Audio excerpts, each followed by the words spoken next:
This is macOS Ken. Time to find your shoes and pants. Apple Card takes a day off. And software seeds and spoilers. It is Thursday, the 3rd of June, 2021. I'm Ken Ray, and this is news from macOS Ken, brought to you by yours truly and sponsored by Upstart. Fair and fast personal loans. Learn more and check your rate at upstart.com/macOSCan. This show is also supported by people like you, patrons through Patreon. Find out more and add your support at patreon.com/macOSCan. Apple's approximation of nature is healing. Word on the street is that Apple CEO Tim Cook would like to see people back in Apple Park starting in September. The Verge has had a look at a letter reportedly sent from Apple CEO to corporate worker bees, quoting part of Cook's email. For all that we've been able to achieve while many of us have been separated, the truth is that there has been something essential missing from the past year: each other. Video conference calling has narrowed the distance between us, to be sure, but there are things it simply cannot replicate. So, dig out your lanyard and come on back. According to the piece, most office workers will be asked to come back on Mondays, Tuesdays, and Thursdays. The Verge says working remotely on Wednesdays and Fridays will be an option. Some teams won't have that option, of course. I know of at least one individual who's had to be on site through most of the pandemic. Messed up, practically on their own, but on an Apple campus. Cook also encouraged all Apple employees to get vaccinated against COVID-19. No shock there. For now, Cook concluded, let me simply say that I look forward to seeing your faces. I know I'm not alone in missing the hum of activity, the energy, creativity, and collaboration of our in-person meetings, and the sense of community we've all built. As my friend Jeff Gamet said on Twitter, my Apple Card crashed is not the news I was expecting to see today, yet here we are. For the record, my Apple Card didn't crash, mostly because I don't have one. Everybody who does have an Apple Card did have it crash Wednesday, whether they knew it or not. When it was all over, Apple's system status page said, users may not have been able to manage their Apple Card, make payments, and may not have seen recent transactions. That message was preceded by Apple saying that all users were affected. So, may not or were not then. Apple's answer to plastic spent 6 hours in nap time, down from about 6:15 to about 15:15 noon on the West Coast, 9:15 a.m. to 3:15 in the afternoon back east. As a people, we spend too much money anyway. It's a feature, not a bug. Move along. Apple's pushing ahead with the next round of OS updates. iDownload blog ran a post Wednesday saying that the second betas of iOS 14.7, iPadOS 14.7, macOS Big Sur 11.5, watchOS 7.6, and tvOS 14.7 were out to developers. No word on availability for public testers, though that has been following pretty closely. If you're in the program, you might want to have a look, or not, based on a report from 9to5Mac. According to some reports, says the site, Wednesday's beta seems to be causing a SIM failure error for iPhone users. You know how your phone won't work without a SIM card? Yeah, this is like that, but with a SIM card. In addition to the error message, 9to5Mac says users are unable to make or receive calls or use cellular data on their iPhone after the update. At least based on the reports they've received, the bug seems to mainly affect iPhone users with eSIM instead of regular SIM. It's unclear how many devices have been affected. If you have not installed the beta yet, it sounds like you might want to hold off for now. No word on a beta for homeOS, by the way, though we did find out that that's apparently a thing that exists. I'm not talking about the Microsoft version, though That part is kind of interesting. No, I'm talking about the Apple Music job posting spotted by a Twitter user and confirmed by Apple Insider. According to that site's write-up, a previously unannounced additional HomeOS platform has been mentioned in the job description for a software engineer working in Apple Music. Then, Apple Insider found another job listing HomeOS as a thing to which successful applicants will apply themselves. Possibly lending credence to this being a thing on which Apple is working is the speed with which it was scrubbed. Not long after HomeOS word hit the web, Apple updated the job listings, removing all reference to that term.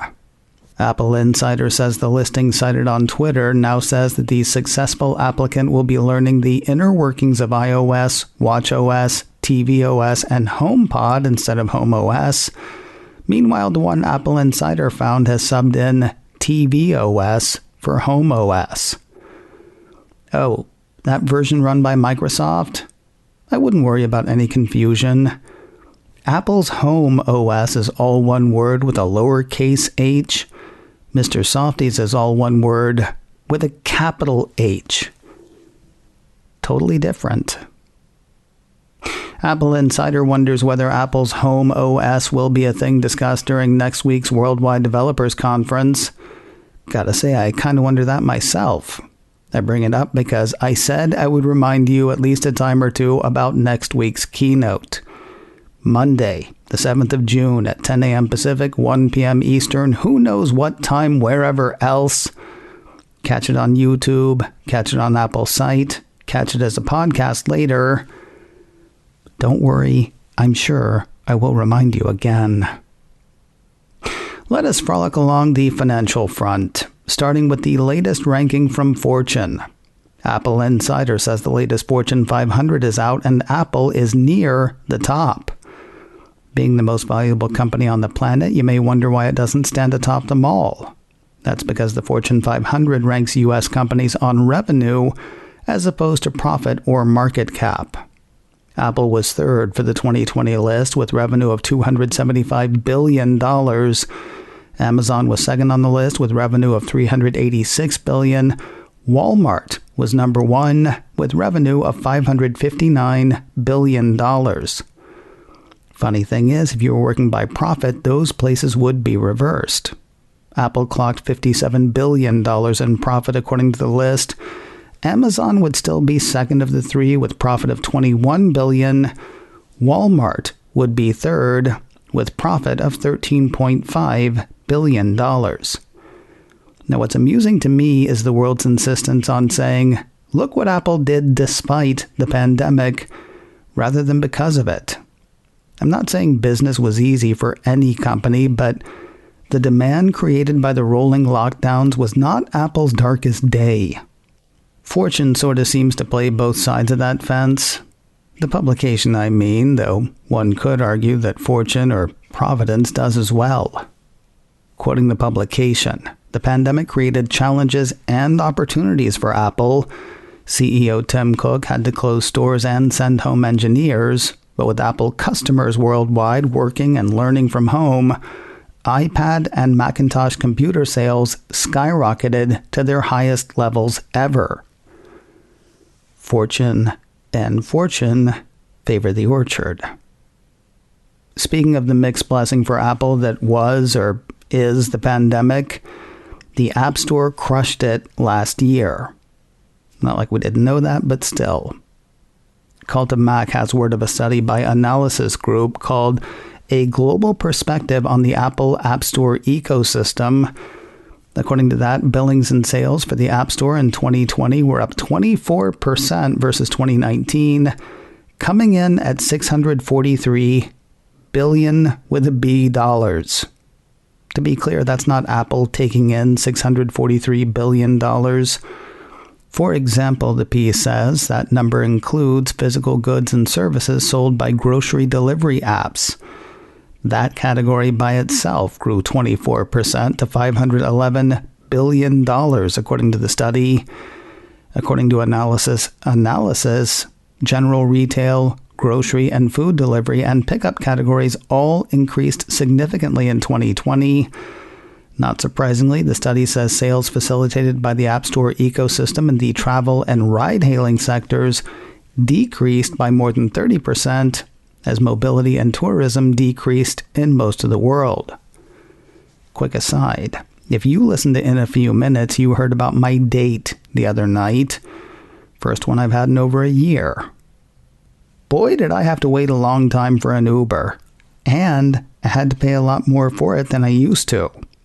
According to a piece from Business Insider, Uber and Lyft are hiking up fares on their apps as demand for rides outstrips the number of available drivers. Ride-hailing apps are struggling to find enough drivers amid current labor shortage as demand for travel is rebounding. It makes sense that there would be fewer drivers. Really hadn't occurred to me since I haven't been trying to hitch a lift. Pivoting back to the App Store study, Cult of Mac says the ecosystem total of $643 billion also includes digital goods and services sold outside the App Store, but used on iPhone or iPad, like ebooks. That category hit $86 billion in 2020, up 41%. In-app advertising totaled $46 billion, up 24% year over year. For the second half of last year, there were two things about which some Apple analysts worried. Tough compares set up by 2020 and a slowdown as people went back outside. Evercore analyst Amit Daryanani seems to see those worries upon us. The perceived problem is not a lack of growth, but slowing growth. This has always made me mental. It is growth on top of growth. If you can carry a 1-year-old for a mile and can only carry a 20-year-old for a tenth of a mile, you wouldn't say you've gotten weaker. You'd say the kid's gotten bigger. But that's not how analysts roll. By Daryanani's reckoning, App Store revenue in May of 2020 was about $4.9 billion. That was only up 13% versus May of 2020, when it was up 39% versus 2019. So May of 2021 is still up versus May of 2019. Don't ask me by how much, though. I'm pretty bad at math. Anyway, it was the third month of slowing growth as Daryanani sees it. Quoting his note, the deceleration was primarily driven by a slowdown in gaming revenue as we lapped the benefits from last year's COVID shutdowns. Revenue in the App Store's top 10 countries was up 21%, indicating the slowdown was more acute in smaller markets. AdRock goes on to say the App Store is facing difficult comparisons after reporting 33% growth in June of 2020. Apple Care is another component of the service's business that will likely slow down, as it tends to be relatively correlated to iPhone sales. All that said, he is still stoked for Apple long term, writing that he and his remain confident in their call for high teens annual services growth. He's got an outperform rating on Apple shares and a price target of $175. Now, Daryanani's slowdown assertion seems to fly in the face of one made earlier in the week by another financial analyst. I told you on Monday of a note from Morgan Stanley analyst Katie Huberty. She noted surprising growth for App Store sales in May, not deceleration. She's got an overweight rating on Apple shares and a price target of $161. Between the two of them, it'll be a while before we can figure out who's right. The quarter doesn't end until June does. Then it'll be about another month before Apple reports June quarter numbers. Chew your candy cigarettes if you got them. More news in a moment, but first a word from Upstart. Fair and fast personal loans. Do you do the credit card shuffle? I have a friend who shifts credit cards every year or so, moving from one zero interest intro rate to another. Basically, they keep a high balance because it's hard to get ahead of it. But they've got good credit, so when it's about time to start paying interest, open another card with another zero interest introductory period and then do it again about a year later. They're not getting behind, which is great, but they're not getting ahead either. Upstart could help with that. Rather than transferring balances or paying high interest, over 500,000 people have used Upstart to get a simple, fixed monthly payment, turning bills of various rates into one easy-to-manage payment. Upstart looks at more than just your credit score.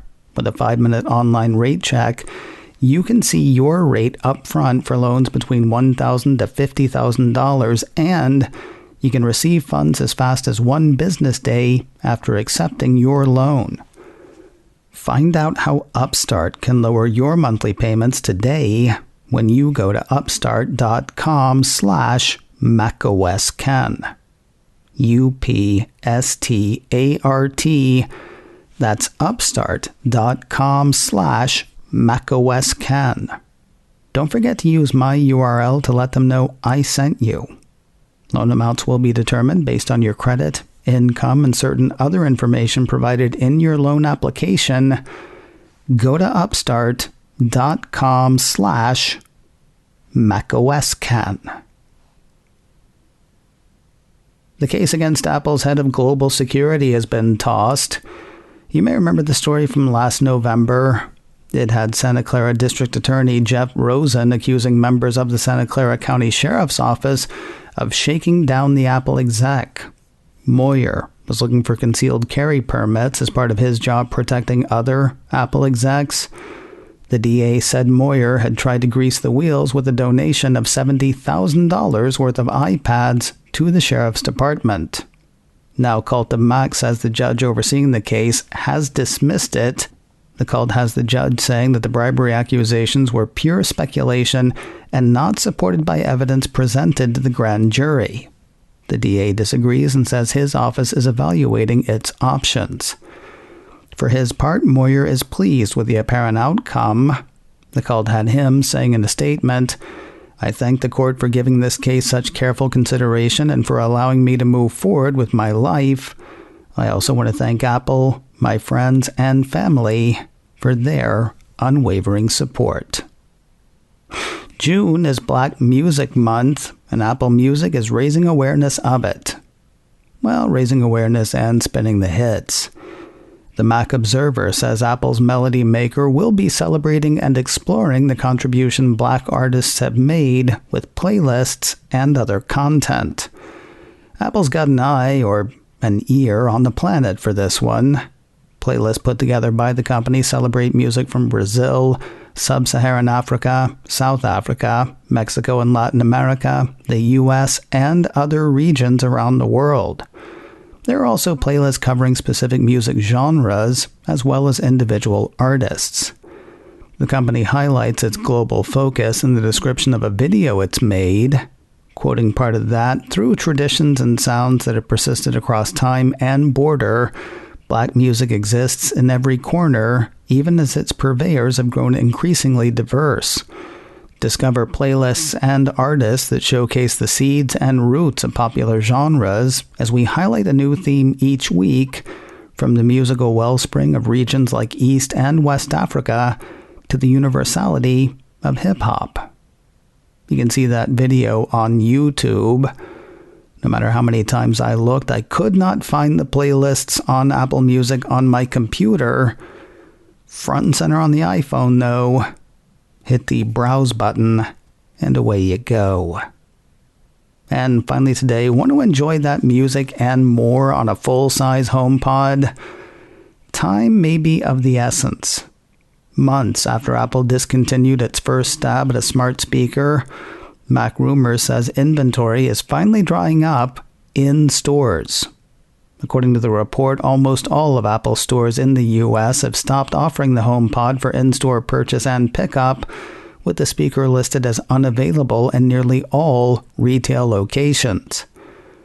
That said, you can still get them delivered, as long as you're cool with a white one. In its story about them being gone from retail stores, Mac Rumor says the only ones you can find in stores are the white version. The space gray HomePod has been sold out for months, according to the report. Checking out HomePod myself online, Space Gray does show as sold out. While there are no white ones at the 12 Apple stores nearest me, if I had ordered last night, I could have had one on my doorstep by tomorrow. $299 though. Plus, white. Hard to know what to make of this story, except that you will not be picking up a 2018 HomePod on impulse. With the HomePod disappearing from retail stores in the US, Mac Rumor says it's possible that supplies of the white version are now dwindling, but Apple may have also simply decided to limit the sales of a discontinued product to the online store. Coming up in a few minutes, as the US and Apple's own offices start to reopen, will WWDC 2022 be virtual? Will it be in person? Or will it be a mix of the two? Jeff Gamet and I discussed that, plus hopes and expectations for Monday's keynote. You're looking for the show in a few minutes. Get it and listen wherever you get and listen to podcasts. macOS Ken, brought to you by me and sponsored by Upstart. Fair and fast personal loans. Learn more and check your rate at upstart.com/macOSKen. This show is also supported by people like you, patrons through Patreon. Find out more and add your support at patreon.com/macOSKen. Advertising handled by Backbeat Media, online at backbeatmedia.com. You can reach me a couple of ways. Info at macosken.com or call 716-780-4080. Until next time, that is news from macOS Ken. I'm Ken Ray.